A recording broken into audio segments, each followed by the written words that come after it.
ఒకసారి question words చూద్దామమ్మా. Asking question అంటే seek information about something.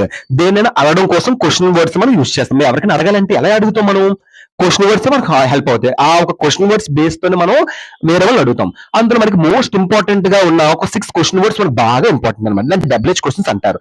అందులో వాట్ అనే ఒక డబ్ల్యూహెచ్ క్వశ్చన్ దేనికి యూజ్ చేస్తారంటే, ఏది అడగడానికి యూజ్ అవుతుందంటే, example ask about particular people, ఒక యానిమల్స్ కోసం, పర్టికులర్ ప్లేసెస్ కోసం, పర్టికులర్ ఆబ్జెక్ట్స్ కోసం వాట్ అనే ఒక క్వశ్చన్ వర్డ్ మనకి యూస్ అవుతుంది.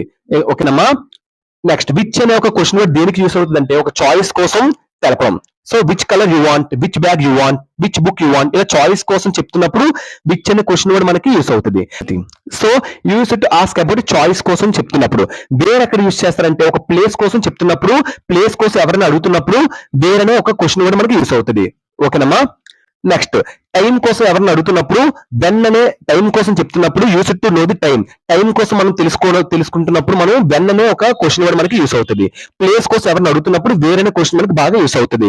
చాయిస్ కోసం ఎవరికైనా చెప్తున్నప్పుడు, ఎవరైనా చాయిస్ అడుగుతున్నప్పుడు, మీ చాయిస్ ఏంటని మనం అడుగుతున్నాం, విచ్ కలర్ యూ వాంట్ అనే చాయిస్ మనం అడుగుతున్నప్పుడు విచ్ అనే క్వశ్చన్ వర్డ్ మనకి యూస్ అవుతుంది. వై అనేది ఒక రీజన్ కోసం వై అనే క్వశ్చన్ వర్డ్ మనకి యూస్ అవుతుంది. Use to ask the reason. Okay, why you late, why you did come, ఇలాగా ఎవరిని మనం అడుగుతున్నప్పుడు యూస్ టు ఆస్క్ రీజన్. ఎవరిని మనం ఒకరిని రీజన్ అడుగుతున్నప్పుడు వై అనే క్వశ్చన్ మనకి యూస్ అవుతుంది. హౌ అనేది కూడా WH question. Use to ask about a manner or a method. ఎవరైనా మీరు అడుగుతున్నప్పుడు use to ask about a manner అంటే హౌ ఆర్ యూ, నువ్వు ఎలా ఉన్నావు అంటే మేనర్ కదా అనమాట. ఎవరిని నువ్వు అడుగుతున్నప్పుడు క్వాలిటీ కోసం అడుగుతున్న హౌ అనే క్వశ్చన్ యూస్ అవుతుంది. వాట్ అనేది ఏంటి, ఎవరైనా నువ్వు అడుగుతున్నప్పుడు, ఏమని అడుగుతున్నప్పుడు, పీపుల్ కోసం, యానిమల్స్ కోసం, ప్లేసెస్ కోసం, ఆబ్జెక్ట్ కోసం అడుగుతున్నప్పుడు వాట్ అనే క్వశ్చన్ వర్డ్ మనకి యూస్ అవుతుంది. ఒక చాయిస్ కోసం ఎవరిని నువ్వు అడుగుతున్నప్పుడు విచ్ అనే క్వశ్చన్ వర్డ్ మనకి యూస్ అవుతుంది. ఒక ప్లేస్ కోసం ఎవరిని అడుగుతున్నప్పుడు వేరే అనే క్వశ్చన్ మనకి యూస్ అవుతుంది. ఒక టైం కోసం ఎవరిని అడుగుతున్నప్పుడు వెన్ అనే క్వశ్చన్ కి యూస్ అవుతుంది. ఒక రీజన్ కోసం ఎవరిని అడుగుతున్నప్పుడు వై అనే క్వశ్చన్ కి యూస్ అవుతుంది. ఒక మేనర్ కోసం ఎవరిని అడుగుతున్నప్పుడు హౌ అనే క్వశ్చన్ మీకు యూస్ అవుతుంది. Seek information about something. ఎవరినైనా మనం అడగడం కోసం మన క్వశ్చన్ వర్డ్స్ అని బాగా యూస్ అవుతుంది. So question words always beginning of the sentence. WH questions ఎప్పుడు కూడా క్వశ్చన్ వర్డ్స్ ఎప్పుడు కూడా సెంటెన్స్ స్టార్టింగ్ లో వస్తాయి. కంపల్సరీ ఎండింగ్ మనం క్వశ్చన్ మార్క్ అనేది పెట్టాలి. ఇక్కడ చూడండి, హూ అనే question it is used to ask about people, it is never used to ask about things. Who ఎప్పుడు కూడా మనుషుల కోసం అడుగుతారు, థింగ్స్ కోసం అడగకూడదు. Example, who is your best friend, మనకి థింగ్ వచ్చిందా, థింగ్స్ కోసం అడగకూడదు. హూ ఎప్పుడు కూడా మనుషుల కోసమే అడగాలి. అలాగే which it is used to ask about people కోసం అడుగుతారు. At the same time and things కోసం కూడా అడుగుతారు. హూ మాత్రం ఓన్లీ పీపుల్ కోసం అడుగుతారు. విచ్ అనేది పీపుల్ కోసం అడుగుతారు, థింగ్స్ కోసం కూడా అడుగుతారు. ఇది and when there is choice to make, choice అడగడానికి కూడా యూస్ అవుతుంది. Which flavour do you want అలా అనమాట. చూసారా, చాయిస్ కోసం చెప్పారు. వాట్ అనే ఒక క్వశ్చన్ వర్డ్ దేనికోసం అడుగుతారంటే, పీపుల్ కోసం అడుగుతారు, యానిమల్స్ కోసం అడుగుతారు, థింగ్స్ కోసం కూడా అడుగుతారు. Example, what is your favourite song, thing వచ్చింది కదా. What is your favourite animal వచ్చింది వాట్ కనమా. హూ అనేది ఓన్లీ పర్సన్స్ కోసం అడుగుతారు, విచ్ అనేది పర్సన్స్ కోసం అడుగుతారు, థింగ్స్ కోసం అడుగుతారు, చాయిస్ కోసం కూడా అడుగుతారు. వాట్ అనేది పీపుల్స్ కోసం, యానిమల్స్ కోసం, థింగ్స్ కోసం అడుగుతారు.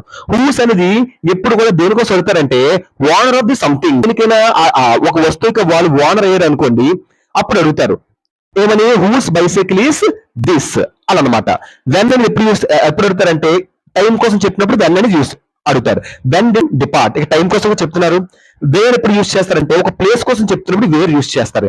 Wear use to ask about place. Example, where are you going, where are you staying in Pune అంటే ఒక ప్లేసే కదా. వై అనేది దేనికి యూస్ చేస్తారంటే, ఒక రీజన్ కోసం అడుగుతున్నప్పుడు ఎవరినైనా వై అని యూస్ చేస్తారు.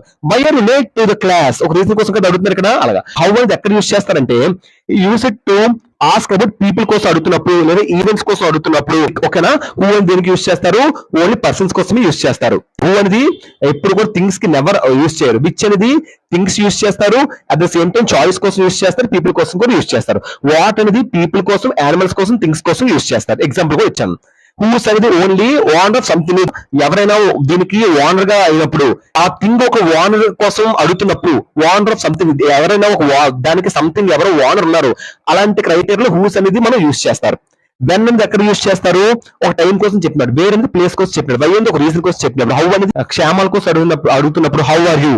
నెక్స్ట్ ఈవెంట్స్ కోసం చెప్తున్నప్పుడు హౌ అనే ఒక క్వశ్చన్ వర్డ్ మనకి యూస్ అవుతుంది. ఓకేమా, థ్యాంక్ యూ.